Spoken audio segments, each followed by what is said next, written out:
Mariam Ankawa, vous êtes du service politique d'ITélé. Que faut-il retenir de cette soirée? Un débat qui, clairement, était un peu plus animé que le premier jeudi. Ah oui, très franchement, il était décoincé, ce débat, bien plus vivant que le premier, moins timoré et beaucoup plus détendu. C'était assez chaleureux, même si visiblement il faisait très froid à cause de la climatisation sur ce plateau. Très clairement, la première partie de ce débat, on a vu se mettre en place un front anti-Manuel Valls, un axe constitué entre Benoît Hamon, Vincent Peillon, Arnaud Montebourg contre l'ancien Premier ministre qui n'a pas perdu ses nerfs, il a bien résisté au coup et d'une certaine façon c'est toujours assez positif de polariser le débat autour de soi. Manuel Valls ciblé, mais Manuel Valls qui fait le jeu dans cette première partie. Il y a eu quelques saillies, je n'accepte pas qu'on remette en cause l'honneur de la France, notamment sur les migrants. On retiendra aussi un Benoît Hamon qui a réussi à cranter d'entrée de jeu l'une de ses propositions dont on avait moins entendu parler, celle du visa humanitaire pour les réfugiés, les demandeurs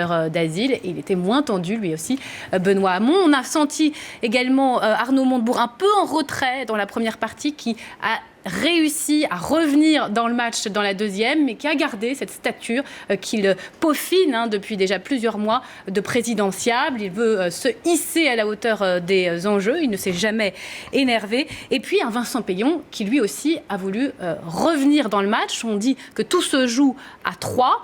Valls, Montebourg, Peillon, Hamon, Peillon a essayé de revenir.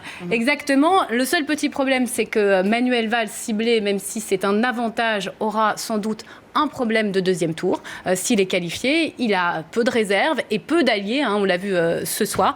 Et puis pour terminer, c'est un débat qui s'est fait sans le regard d'un homme important, François Hollande, le président de la République, qui était donc au théâtre, on l'a dit, pour la dernière de Michel Drucker. Je vous donne le nom de la pièce, Seul avec vous, ce qui dit tout de l'état d'esprit. Incroyable. Président, seul avec vous.